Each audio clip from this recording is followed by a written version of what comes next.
बिस्मिल्लाहिर्रहमानिर्रहीम। अस्सलाम वालेकुम नाज़रीन, आप यूट्यूब चैनल देख रहे हैं। मैं इमरान ख़ान हूँ। नाज़रीन, सबसे पहले तो ख़बर है बड़ी अफसोसनाक है, और ये ख़बर आती है जी लाहौर से। मेरी कई जो क्राइम रिपोर्टर्स हैं उनसे बात हुई है, और जो सीनियर सहाफ़ी हैं एक दो लाहौर में जो हर चीज़ की खबर रखते हैं, उनसे भी बात हुई है। कुछ खबर रिपोर्ट हो चुकी है, कुछ चीज़ें जो हैं वो खुफिया रखी गई हैं, लेकिन मैं आपके साथ ज़्यादातर शेयर कर देता हूँ। ये दो गैर मुल्की ख़वातीन हैं जिनके साथ ज़्यादती का मामला है कि उन्हें ना सिर्फ ज़बरदस्ती ज़्यादती का निशाना बनाया गया, जिनसी ज़्यादती का, बल्कि उन्हें अगवा भी किया गया और फिर उनसे पैसे भी मांगे गए। यानी जिसको अगवा बराए तावान आप कहते हैं, कि तावान भी वसूल किया गया कि हमें इनसे पैसे चाहिए। अब ये अलग अलग तरीके से रिपोर्ट हो रहा है। पहले तो मैंने जो FIR पढ़ी वो इंतहाई खौफनाक है, बहुत ही तकलीफ़ दे है। ये गैर मुल्की ख़वातीन कौन है? अगर मैं एक सीक्वेंस के साथ आऊँ तो कहानी असल में ये है कि रज़ा डार नाम का एक शख्स है। ये पाकिस्तान के डिप्टी प्राइम मिनिस्टर और वज़ीर ख़ारजा इसहाक डार का नवासा है, उनकी बेटी का बेटा है। जबकि मरीम नवाज़ का, नवाज़ शरीफ का सबका ही रिश्तेदार है, क्योंकि ये सारे आपस में रिश्तेदार हैं। और मरीम नवाज़ की कैबिनेट के अंदर भी इसका एक मामू जो है वो मिनिस्टर है। और यानी इस किस्म की रिश्तेदारी है तो फिर आप समझ सकते हैं ये कितने ताकतवर लोग होते हैं। शरीफ ख़ानदान जब आता है तो पूरा जत्था ही लेकर आता है। यानी ये अकेला डार नहीं है, ये पूरी डार है, बहुत सारे डार हैं इसके अंदर। तो ये रज़ा डार जो है ये ख़वातीन के साथ कारोबार करता था, और इसकी मुलाकातें भी पहले ख़वातीन के साथ हुई थी। इनमें से ख़ास तौर पे एक ख़ातून जिनका ताल्लुक़ जो है वो हॉलैंड से है, तो वो जो ख़ातून है उनके साथ इसका कोई ताल्लुक़ भी था, और इनके साथ क्रिप्टो करेंसी के अंदर कोई इन्वेस्टमेंट भी की हुई थी। कुछ मामला पे इनके बीच में छोटे मोटे कारोबारी इख्तलाफात चल रहे थे। तो रज़ा डार ने, जो इसहाक डार का नवासा है, उसने वीज़े अरेंज किए दो ख़वातीन के लिए, क्योंकि इसको पाकिस्तान बुलवाया गया और साथ ये कहा गया ख़ातून को कि उसने कहा जी मैं अपनी एक सहेली को भी लेकर आना चाहती हूँ। वेनेज़ुएला से एक और ख़ातून थी, तो उसको भी उसने साथ ले लिया। तो ये दो ख़वातीन हैं, इनका वीज़ा अरेंज किया गया और इनके टिकट अरेंज किए गए। रज़ा डार ने और उसके बॉस ने, इन्होंने मिलकर ये किया, और फिर इन्हें पाकिस्तान में एयरपोर्ट पे प्रोटोकॉल लगवा कर रिसीव किया गया। इनके अपने गार्ड्स वहाँ पे मौजूद थे, इनका प्रोटोकॉल वहाँ पे मौजूद था। तो बड़े शानदार तरीके से इन ख़वातीन को लाया गया, फिर इनको घुमाया फिराया भी गया इस्लामाबाद, पिंडी शंडी, इधर उधर। तो ये ख़वातीन को शुरू में आइडिया था कि शायद ठीक है, मामला ठीक चल रहे हैं, लेकिन उसके बाद लेन देन के तनाज़े पर जो अब तक बात समझ आई है, इन्होंने अगवा कर लिया उन ख़वातीन को और ले जाके उनको हफ्ज़े बेजा में रख लिया। उन्हें यरगमाल बना लिया लाहौर के एक घर में, DHA में।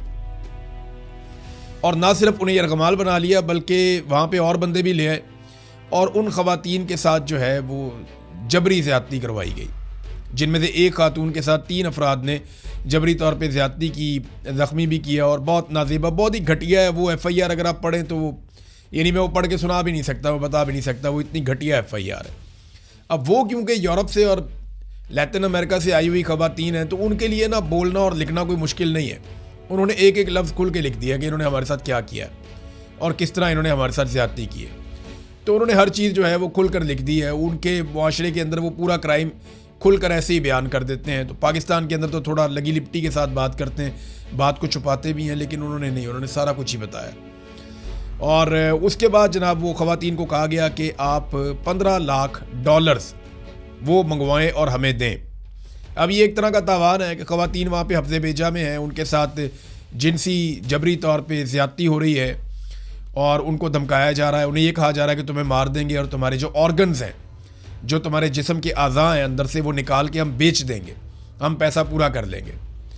और धमकाया भी बहुत गया ख़वातीन को, उन्होंने सारा कुछ बताया उस FIR के। तो बड़ी खौफनाक FIR है। फिर जनाब उनके वालिदैन से रब्ता करवाया गया ख़वातीन का कि $15 लाख का अरेंजमेंट किया जाए, $1.5 मिलियन, और वो दिया जाए रज़ा डार को और इसके बॉस को, इन लोगों को। अब ये जो ख़ातून के वालिदैन हैं उन्होंने रब्ता किया, फिर एम्बेसी के साथ रब्ता किया गया। अब मेरी इन्फॉर्मेशन के मुताबिक पुलिस ने फौरी तौर पे कार्रवाई नहीं की। ये बाद में मरीम नवाज़ ने और उनके लोगों ने ड्रामा कर दिया जी, 2 घंटे के अंदर कार्रवाई कर ली, बाजियाब करवा लिया, बंदे पकड़ लिए। ये सब झूठ है। पहले कुछ भी नहीं हो रहा था, लेकिन फिर उसके बाद जब एम्बेसी इन्वॉल्व होती है तो फिर एजेंसियाँ भी इन्वॉल्व होती हैं, और वो हर तरफ जहाँ उनका हाथ पड़ता है, एम्बेसी ने फिर आगाह किया। उनके अपने चैनल्स होते हैं बाकायदा, तो वहाँ जब उन्होंने बताया तो फौरी तौर पे सिस्टम एक्टिवेट हो गया। फिर पंजाब हुकूमत को डंडा आया, फौरी तौर पे पुलिस ने जाके बाजियाबी करवाई, ख़वातीन को बाजियाब करवाया गया वहाँ से और मुलजिमान को गिरफ़्तार कर लिया गया। अब ये जो रज़ा डार है, ये जो इसहाक डार का नवासा है, बहुत करीबी रिश्तेदार है, ये पकड़ा गया और बाकी मुलजिमान भी पकड़े गए हैं और ख़वातीन बरामद हो चुकी हैं। उनका मेडिकल करवाया जा चुका है और मेडिकल करवाने के बाद उन्हें जुम्मे वाले दिन यानी आज के दिन वापस उनके मुल्क में रवाना कर दिया जाएगा। और मामला जो है वो कारोबारी था, क्योंकि देखें ना, इसहाक डार का ख़ानदान पूरी दुनिया में इन्वेस्टमेंट करता है। इसके बेटे भी बाहर इन्वेस्टमेंट करते हैं, इसहाक डार भी बाहर इन्वेस्टमेंट करता है, नवाज शरीफ भी करता है, नवाज शरीफ के बेटे भी करते हैं, सारा ख़ानदान पाकिस्तान से बाहर इन्वेस्टमेंट करता है। हालांकि ये जाके पाकिस्तानियों को ये कहता है इसहाक डार के आप मुहिब वतन होने का सबूत दें और अपना पैसा पाकिस्तान में लेकर जाएं, लेकिन उसका नवासा पाकिस्तान से बाहर इन्वेस्टमेंट कर रहा था। तो इसहाक डार के नवासे ने पाकिस्तान में सरमायाकारी लाने का एक नया तरीका ढूंढा कि औरतों को लेकर आओ, उन्हें अगवा करो, फिर उनका तावान मंगवाओ, तो ये एक तरह की सरमायाकारी है। इस तरह अब ये डॉलर पाकिस्तान में लेकर आएंगे।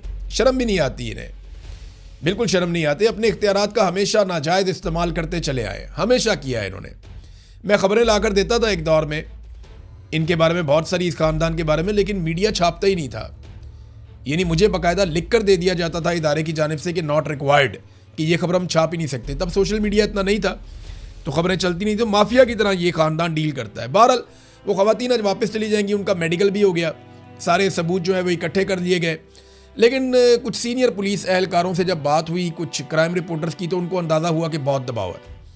जो मुलजिम है उसे बड़े प्रोटोकॉल के साथ रखा गया है और VVIP किस्म का प्रोटोकॉल उसे दिया जा रहा है, उसे हर तरह की सहूलत दी जा रही है और ये कहा जा रहा है कि 2-4-5 दिन की बात है, मामला ठंडा हो जाएगा, तुम घर चले जाओगे। जज आसिफ का बेटा 2 ख़वातीन को सड़क पे कत्ल करके घर चला गया, तो ये भी घर चले जाएंगे, इसमें कौन सा कोई बहुत बड़ा प्रॉब्लम है।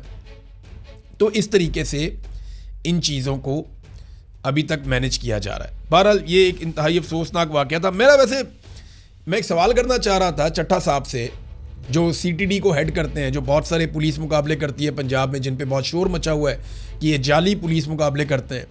तो चट्टा साहब बताएं ना, इनमें से आप किसको हाफ फ्राई करेंगे और किसको फुल फ्राई करेंगे?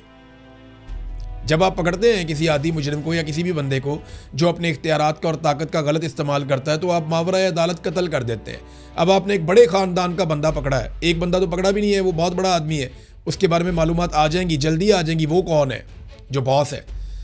लेकिन इसहाक डार का नवासा पकड़ा है, तो मुझे ये बताएं कि आप इसको हाफ फ्राई करेंगे या फुल फ्राई करेंगे, या फिर आप इसके नेफे में पिस्तौल चलाएंगे, करेंगे क्या आप? इसहाक डार साहब को फौरी तौर पे इस मामले को देखते हुए या तो इनको आग करें, अपने आप से अलग करें, ऐलान ला ताल्लुकी करें इस ख़ानदान के साथ, या फिर इसहाक डार साहब जो है वो फिर रिज़ाइन करें।